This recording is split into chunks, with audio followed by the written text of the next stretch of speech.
Tokyo camiasi Yaponiyadagi islom markazlarining biri bo'lish sifati bilan emas, balki Uyg'urlarning 20-asrning 30-40 yillardagi chet ellardagi erkinlik kurashlari va da'volari bilan ma'lum darajada bog'liqligi bo'lgan bir jamia deyishga bo'ladi.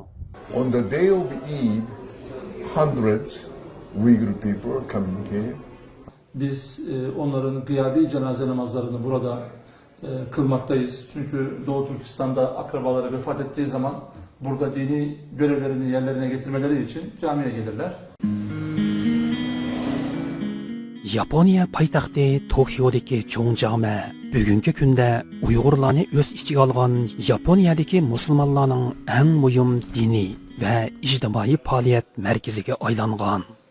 1937 yili Yaponiyadagi Tatar jamoati tarafidan qurilgan Tokyo jamiyasi o'z davrida Tatar musofirlarini asos qilgan Yaponiyadagi musulmon jamoatlarining hayotida intayin muhim rol o'ynagan edi.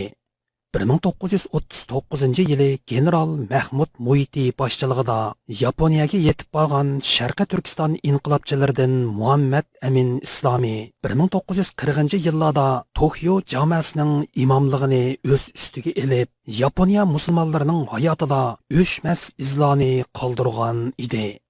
Undaqda Muhammad Amin Islomiy kim? Muhammad Amin Islomiy milodiya 1912 yili Sharqiy Turkistonning Yakan shahri Elishqo yezasida tug'ilgan. Boshlang'ich tarbiyasini Yakandagi madrasalarda, o'rta va oliy tahsilini Qashqa xonlik madrasasida tamomlagan. Ondan yurti Yakanga qaytib, Mahmudiya madrasasida mudarris bo'lgan. 1936 yili Yarkan ma'rif idorasining mudiri bo'lgan. 1937 yili 4-oyda general Mahmud Muiti chet elga hijrat qilishga majbur bo'lgandan keyin uning qo'mondonligidagi Uyg'ur askarlar Abduniyaz Kamolning rahbarligida militarist Shingshisayga qarshi jazo yurishiga otlandi. Yosh Muhammad Amin Islomiy Abduniyaz Kamolning sepiga qo'shilib, uning maslahatchisi bo'ldi. Bu qatimliq qo'zg'olon Sovet Qizil armiyasining chegaradan o'tib qonliq bostirishi bilan mag'lubiyatga uchraydi. Shuningdan keyin Muhammad Amin Islomiy bir qism mujohid sabdoshlari bilan birlikda Angliya kontrolligidagi Hindistonga hijrat qilib panohlandi. U Lahorda general Mahmud Muiti bilan qayta uchrashib, uning ruxsati bilan Hindistonda islomiy bilimlar bo'yicha o'qishni davomlashtirdi. General Mahmud Muiti 1939 yili Hindistondan ayrilishga majbur bo'lib, Yaponiyaga safar qilganda Muhammad Amin Islomiy uning bilan birga Yaponiyaga bordi. General Mahmud Muiti 1939 yili 12-oyning 5-kuni Tokyoda Sharqiy Turkiston istiqlol jamiyatini qurganda Muhammad Amin Islomiy mazkur jamiyatning bosh kotiblik vazifasini ustiga oladi. General Mahmud Muiti Yaponiyadan ketgandan keyin Muhammad Amin Islomiy Tokyoda qolib qoldi. U shu yillarda Sovet bolsheviklar hokimiyatidan qochib, Yaponiyada panohlanayotgan Tatar musulmonlar jamoati bilan yaqin munosabat o'rnatdi. Ularning farzandlariga muallimlik qildi. Keyincha Tokyo jamiyasining imomlik vazifasini ustiga oldi. Shu mezgillarda Yaponiyada turgan mashhur Tatar ulamolardan Qozi Abdurashid Ibrohim, Musa Jarulla qatorliq kishilar bilan yaqin do'stlik munosabati o'rnatdi. 1950 yili u haj farzini ado qilgandan keyin shu yili 2-oyning 9-kuni Karachi'da ochilgan Dunyo islom qurultiyiga qatnashib, Sharqiy Turkiston musulmonlarining Xitoy kommunistlarining qo'lida tatgan zulmlarini anglatdi. U shuningdan keyin Iroq, Suriya, Livan, Turkiya va Iordaniyalarni ziyorat qilib, u yerlarda Sharqiy Turkistondagi musulmonlarning kommunist Xitoy hokimiyati tarafidan uchirgan fojialarini tushuntirdi. 1956 yili Misr poytaxti Qohirada turib qoldi. Muhammad Amin Islomiy shuningdan keyingi yillarda arab dunyosida Sharqiy Turkistonning ovozini anglatish yo'lida nurg'un xizmatlarni elib bordi. Diniy, adabiy va tarixiy temalar bo'yicha nurg'unlagan maqola va asarlarni yozib qoldirdi. Sharqiy Turkistonliklar nomidan har qaysi davlatlarda ochilgan dunyo islom qurultoylariga qatnashib, maqola va dokladlarni berdi. 1970 yillarning oxirlaridan boshlab u Jiddadagi Saudiya Arabiston radiosining Turkiston bo'limida ishlab, Uyg'urlarga munosabatlik diniy, adabiy va tarixiy programmalarni anglatadi. Muhammad Amin Islomiy 1988-yili Saudiya Arabistonda vafot bo'ldi. Uning jasadi Sharqiy Turkistonlik muhojirlar tarafidan Makka Mukarramdagi Jannatul Mualla qabristonligiga dafna qilindi.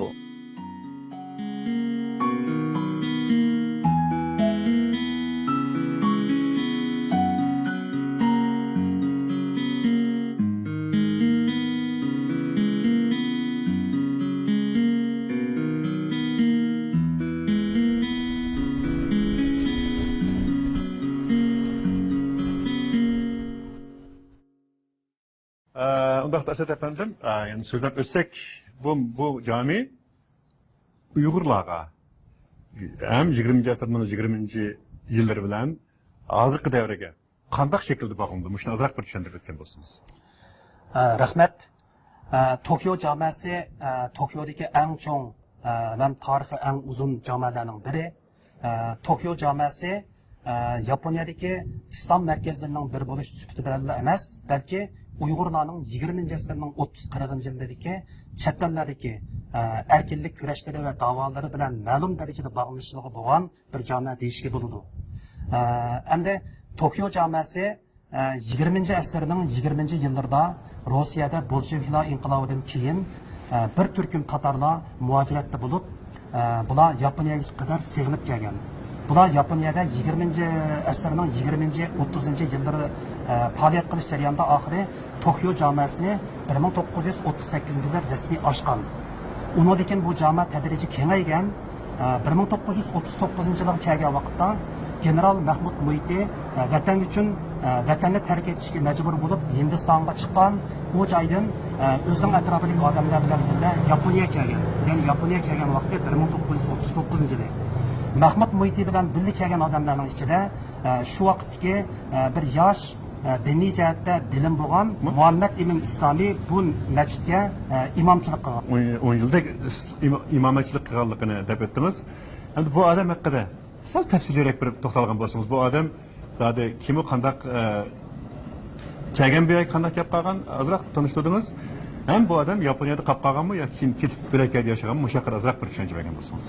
Endi Muhammad Amin Islomiy 20. asrning boshlarida Uyg'urlar orasidan yetishib chiqqan bir diniy olimning biri. Bu kishi Sharqiy Turkistonning Yakan diyoridan kichigida diniy madrasada o'qigan va diniy bilim jihatdan nihoyatda yetilgan bir kishiga aylangan. General Mahmud Muhiti 1937-yili chet elga chiqib ketgandan keyin Hindistonda uchrashib, oxiri General Mahmud Muhiti bilan birlikda 1939-yili Yaponiyaga kelgan. Yaponiyaga kelgandan keyin shu vaqtda bu kishining diniy bilimi yuqori bo'lganligi uchun 1940-yillardan toki 50-yillarning boshlarigacha Tokyo jamoasida imom bo'lgan. Imom bo'lib, bu yerda 10 yilda xizmat qilgan.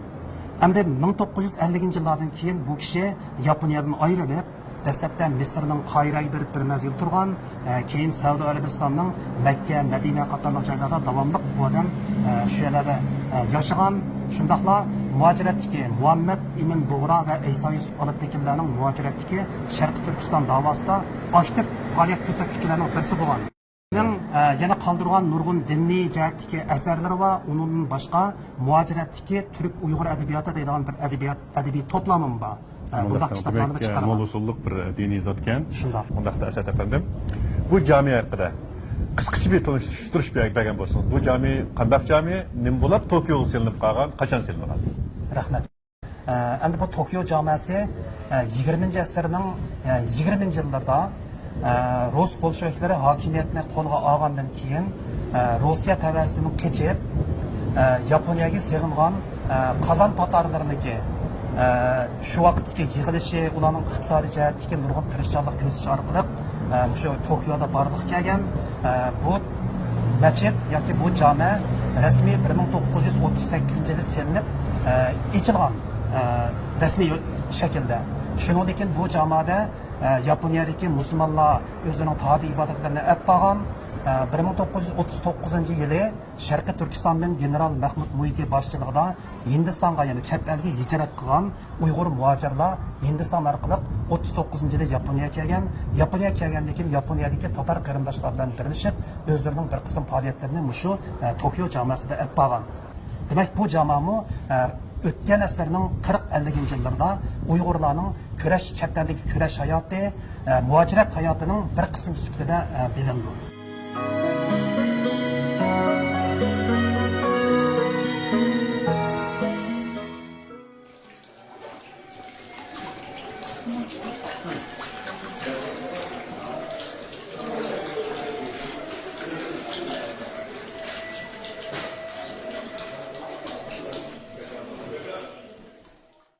Some of them are coming on Friday Juma prayer.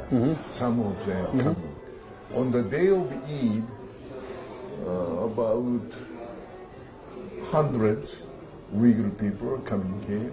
Hundreds. Uyg'urlarning ba'zilari juma namozi uchun keladi. Hammasi emas, lekin hech kuni 100 Uyg'ur bu yerga keladi. Some of them, Uyg'urlarning ba'zilari nikoh uchun keladi. Bu masjidda har oyda 3-4 nikoh o'qiladi. Albatta Uyg'urlar bu masjidga nikoh ish uchun kelmaydi. Jinoza namozi uchun keladi. Chunki Yaponiyadagi Uyg'urlarning ota-onalari Sharqiy Turkistonda olamdan o'tsa, ular qaytib boramaydi. Shunga bu masjidda g'oyibona jinoza namozi tushiriladi. Ba'zi Uyg'urlar halol yemaklik setib olish uchun masjidimizga keladi. Ba'zi Uyg'urlar yana masjidimizga ma'lum so'mda pulni yonni qiladi. Ular musulmonlar qabristonligidan bir parcha joy setib oldi-ku deydi. janaza prayer, this mosque, or the Uyghur gentleman, I think 50, 60 around, so they need the cemetery, especially for Uyghur people.